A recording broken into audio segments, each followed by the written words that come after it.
পাকা আমের তো অনেক রকম রেসিপি খেয়েছেন, তবে পাকা আম দিয়ে কি কখনো ফিরনি বানিয়ে খেয়েছেন?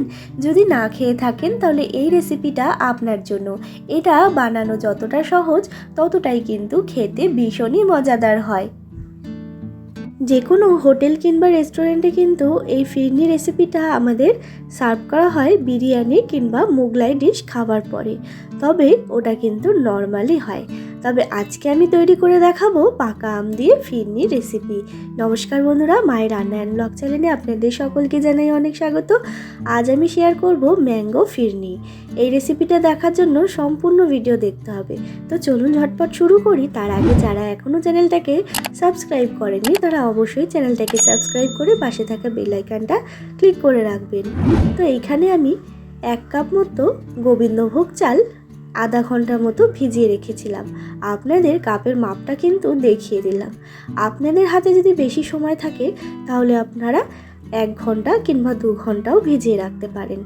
এরপর একটা মিক্সিং জারের মধ্যে দিয়ে সামান্য একটুখানি জল দিয়ে একটা মিহি পেস্ট তৈরি করে নিচ্ছি। ভীষণই মিহি করে পেস্টটা তৈরি করতে হবে। তো দেখতে পাচ্ছেন বন্ধুরা, আমি কিন্তু পেস্টটা তৈরি করে নিয়েছি। ঠিক এই রকম টেক্সচারটা হবে। তারপর আমি একটা আম নিয়ে নিয়েছি, পাকা আম, যেহেতু ম্যাঙ্গো ফিরনি তৈরি করব তার জন্য।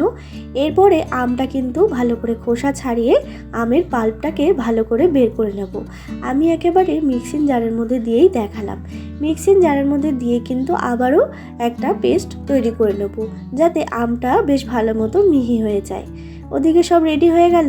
এদিকে আমি দুধটা জাল বসাবো। এখানে আমি 750 গ্রাম দুধ নিয়েছি। আর যেহেতু আমি 1 কাপ মতো গোবিন্দভোগ চাল নিয়েছি, তাই 750 গ্রাম দুধটা নিয়েছি। এরপরে কিন্তু দুধটাকে ভালো করে জাল দিয়ে নিয়েছি। দেখে আপনারা বুঝতে পাচ্ছেন ভালো করে কিন্তু দুধটা জাল দেওয়া হয়ে গেছে। তারপরে আমি এখানে দিয়ে দিলাম পরিমাণ মতো চিনি। আপনারা এই ফিরনিটায় যতটা পরিমাণ মিষ্টি খাবেন ততটা পরিমাণ চিনি দিয়ে দেবেন। চিনিটা দেওয়ার পরে আবারও একটুখানি নাড়িয়ে চাড়িয়ে কিন্তু চিনিটা গলার অপেক্ষা করলাম। তারপরে এখানে দিয়ে দিচ্ছি আমি গোবিন্দভোগ চালের বাটাটা।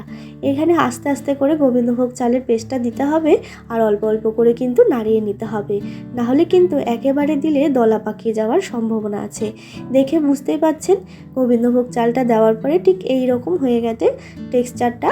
তারপরে দিয়ে দিলাম আমি ম্যাঙ্গোটা যে পিউরি তৈরি করেছিলাম সেটাই দিয়ে দিলাম।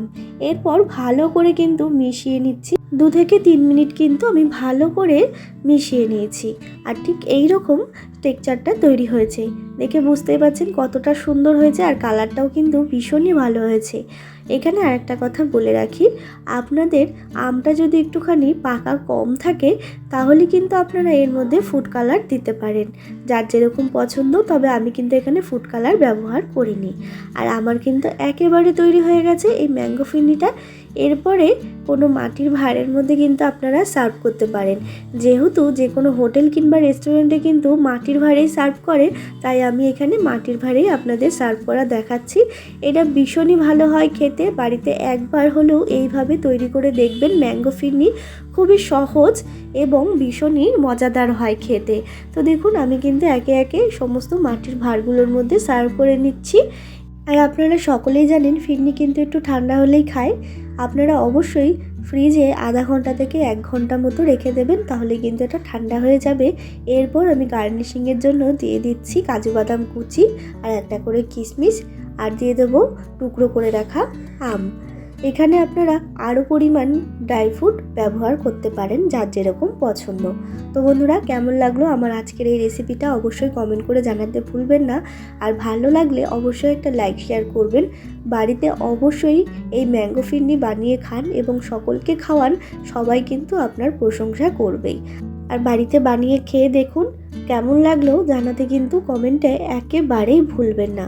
তো বন্ধুরা, এখনও যারা আমার চ্যানেলটাকে সাবস্ক্রাইব করেনি তারা অবশ্যই চ্যানেলটাকে সাবস্ক্রাইব করে পাশে থাকবেন নিত্য নতুন ভিডিও দেখার জন্য।